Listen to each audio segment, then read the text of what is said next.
What's this? Tastes awful. If I eat this, I'll feel sick. Megan chuckled, poking fun at the dish I made.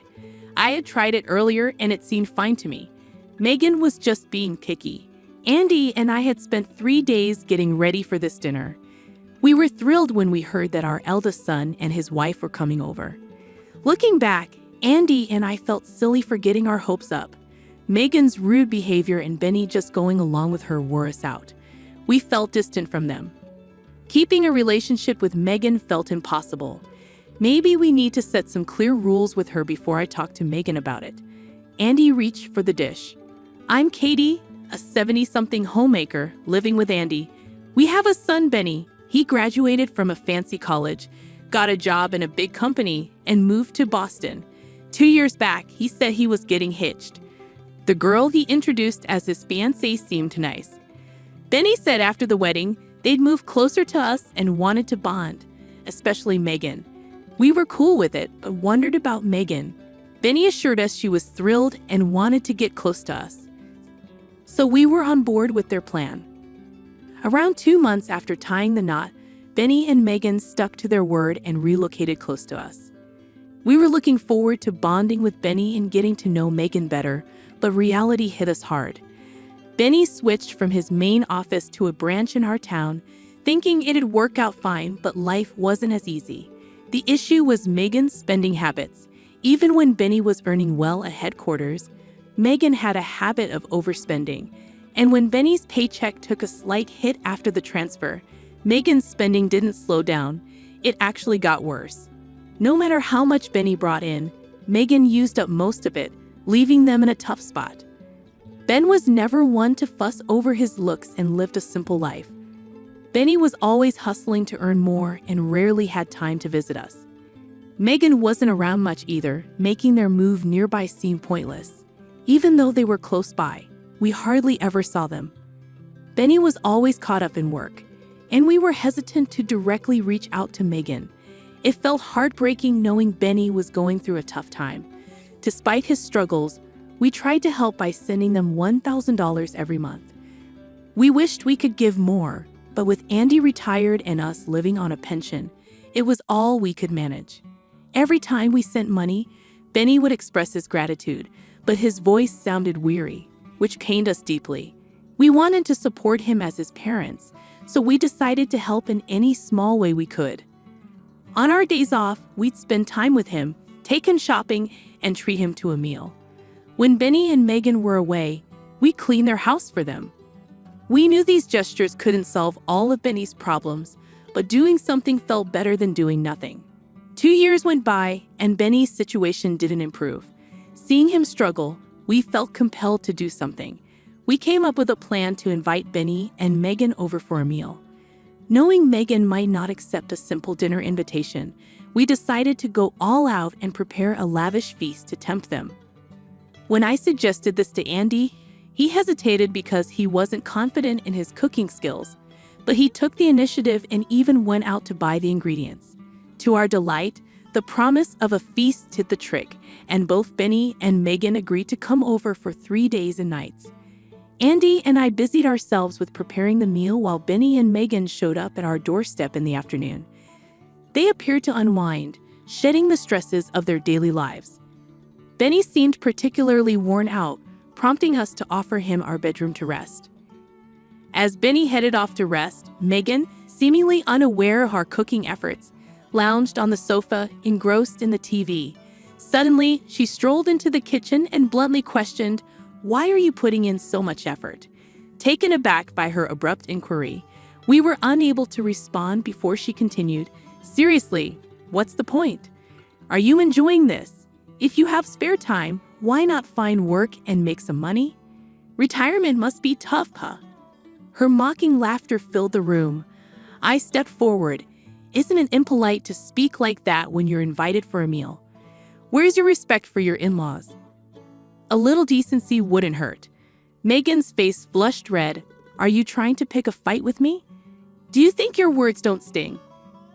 I had no intention of starting a confrontation. I simply wanted her to exhibit basic manners.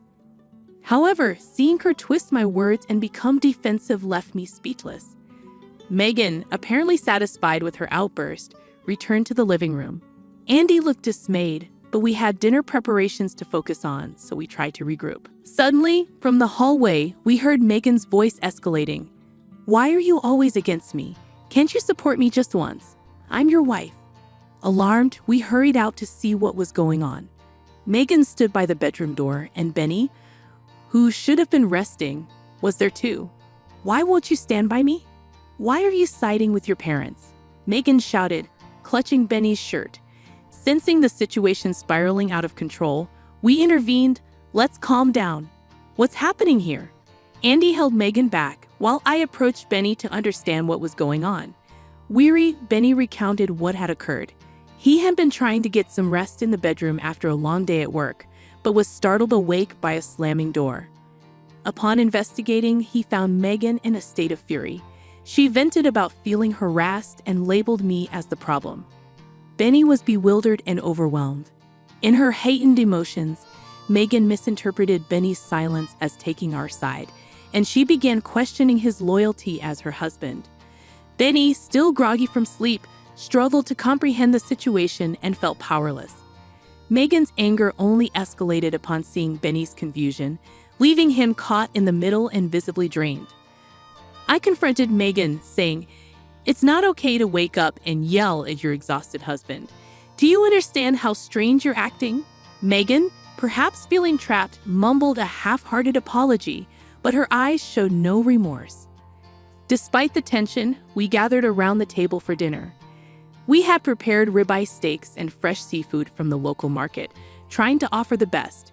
Benny seemed to appreciate it, but Megan, glancing at the spread, made a sarcastic remark, "Just because you serve this doesn't mean I'll overlook the harassment." It was disheartening to hear after all our efforts. Benny tried to lighten the mood with different topics, but Megan shut down each attempt with icy comments.